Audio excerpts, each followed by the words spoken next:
How can you fry an experienced opponent within just 7 moves in chess? Let's take a look. I'm Grandmaster Igor Smirnov, and let's jump to the chessboard, and I'll show you how you can start off with the first move pawn to e4, and when your opponent responds with pawn to e5, you initially go into the Ruy Lopez, which is considered a more positional, more strategic opening, which is good because your opponent does not expect any nasty traps from your side. Now, what's going to happen next? Well, they're likely to play pawn a6, bishop a4, and b5, one of the main moves. Here, bishop b3, knight f6. At this point, your opponent expects you to castle, and after that it leads to endless theory that you can spend the rest of your life learning. But instead of castling, there is a very unusual trap here, which is the move knight to g5, that your opponent is probably unaware of, and it's gonna get them really surprised. What's the point here? Well, the initial intention is pretty clear. We've got the knight attacking this pawn together with the bishop, and that looks really bad. The only way for black to cover is blocking it out with their pawn, and then after pawn takes, knight takes, this is a remarkable position. It is move 7th of the game, and black is completely lost by now, by doing seemingly natural developing moves in one of the most classical chess openings. How come? Well, you've got a move knight takes f7, which is a more or less known right lever attack in the Italian game, but nobody really expects it to happen in the Ruy Lopez. By the way, if you aren't familiar with how it goes in the Italian game, I've got a separate video which I'll link above and below the video, and you may check this out later. But anyway, the point here is that the knight from f7 attacks both the queen and the rook, and therefore it needs to be captured. And after that you follow up with queen to f3, which creates the check to the king, as well as provides an additional pressure to this knight on d5, which is already attacked by the bishop. You can see how the whites queen and bishop team up together and destroy the entire black army. Now, what can black do here? Well, if they move their king anywhere, like any random square, let's say king e8, then simply bishop takes d5. And you've got a lot of threats here. Queen f7 checkmate, the knight on c6 is hanging, you are also up a pawn at this moment, so here you're just completely winning for, without any chance for black. So let's take a move back here. Instead of that, it would be better for black to try to hold on to the knight and play king e6. And then they're not losing immediately, but nevertheless, having this vulnerable exposed king in the middle of the board is certainly really bad for black, and it's not going to end well. You're going to go knight to c3, adding pressure to this knight, and now you're threatening to take it with a bishop, which will deliver a check. Therefore, black has nothing else to do apart from protecting the knight, going knight e7. And then you just open up the position in the center by playing pawn d4. We know that the king is in the center of the board, you wish to attack it and hopefully checkmate it, and therefore it makes sense to open up the position around the king. Now, what can black do?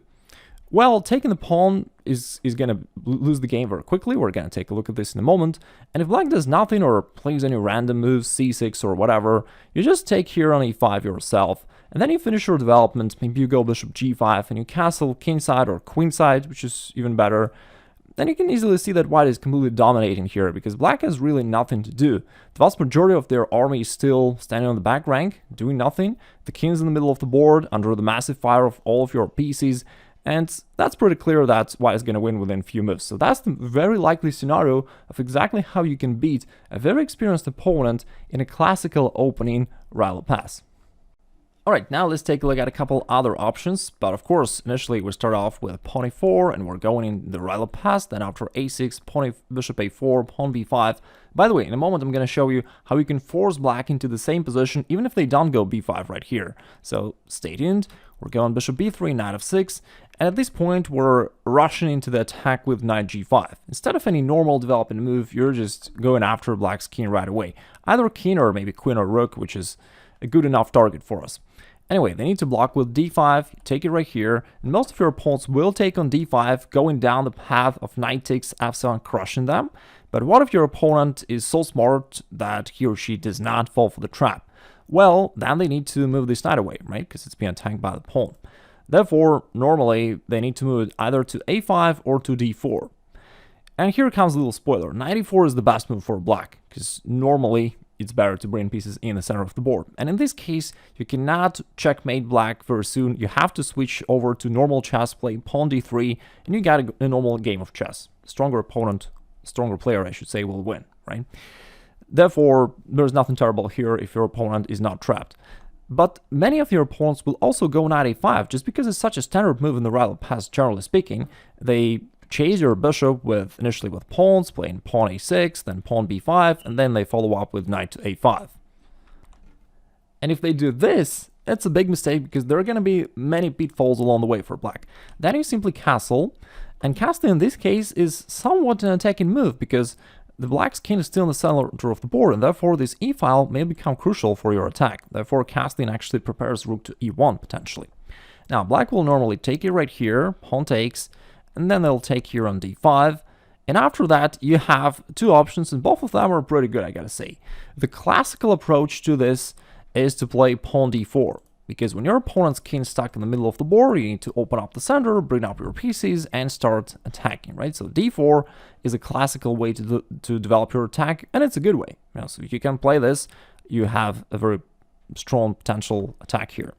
But instead of that, I would actually recommend another move, which is a lot trickier.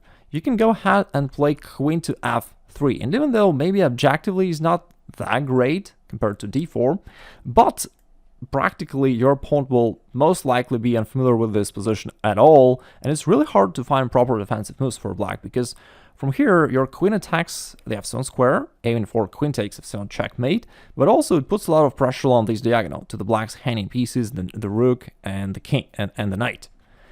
Now, what can black do to protect their position? Well, the only normal move is pawn f6 to stop queen from capturing the pawn on f7. And then instead of moving this knight away, you have another attacking move, knight c3. You keep coming, you keep attacking with your every move. That's pretty cool. Now your opponent is going to be confused once again, because what can they do? They attacked your knight, but you in response counterattacked their knight. So if they take, you take. And at the end of the day, the black's position is completely destroyed. It's just a mess. You can go rook e1 and attack it over here. All the pieces are in the back rank, undeveloped, by the way, which is quite funny. And you also, if they just develop somehow, you can deliver also this discovered attack and win the rook in the corner. I mean, you have plenty of opportunities here. That's just completely bad for black. So let's see what else they can do here. Therefore, taking on g5 does not really save black. What else could they do? Well, if they figure out that taking on g5 is bad, and they get to deal with these threats along these diagonals somehow, they're probably going to put their bishop to b7, which looks very natural and very good at first. But you have a really sneaky trap, which, I feel sorry for your opponent, really, who will get into this. Because after knight e6, all of a sudden this knight takes advantage of the fact that the bishop went out from c8, and now it can't capture this knight anymore. And so you have the opportunity to intrude into the black's territory and create some damage here. Because after queen d7, you're going to trade here on d5, follow up with queen takes d5, temporarily sacrificing the queen, because after knight takes c7, you're going to get it back.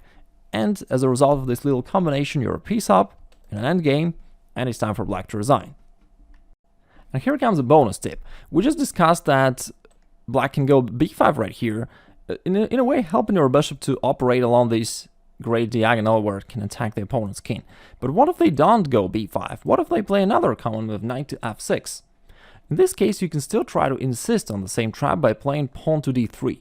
By protecting your own pawn here on e4, you force black to deal with the threat to their own pawn on e5. Because now you're threatening to, first of all, eliminate this knight by taking it with the bishop and then capture the pawn. And therefore, it is very likely that black will be concerned about this, and they'll still be forced to play pawn b5, bring your bishop here to b3, and if they then play pawn d6, again, instead of castling or c3 or whatever usual move in the Ruy Lopez, you can still go knight g5 and say, hey, this is the fried liver attack once again, anyway, and black would still have to push pawn to d5. In this case, you're even getting a better version of this attack because black played d5 in two moves, not in one. They first played pawn d6 and only then pawn d5, so they wasted one more tempo. So here after pawn takes and knight takes d5, compared to the previous lines, you have an extra move, pawn d3. So the pawn is on d3, not on d2, which is better for you. Now you have your bishop operating here. And therefore, you still go knight takes f7. It's all the same stuff. King takes, queen f3, and you're winning.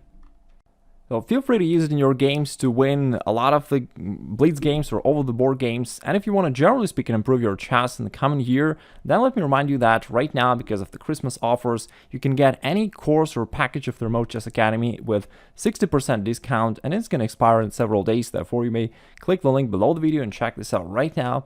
Also, I did one interesting thing for this occasion in particular. The Remote Chess Academy exists for about 12 years.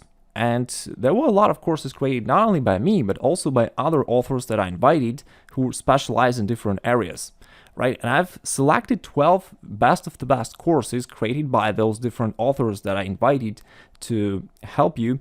And those courses will help you to specialize and to improve in different areas so that you're prepared all around and you can have this round knowledge about chess so that you don't have flaws, because very often people complain that they have unstable results. It is because there are flaws in their chess preparation. They know something, but they also have certain gaps, all right? And this package is designed to help you have this all-around knowledge and have stable results and steadily improve your chess results and rating in 2022. But whatever course or package you like to choose, you may click the link below and check this out. And I hope that you're having a great holiday season. Wishing you all the best. Take care. Bye-bye.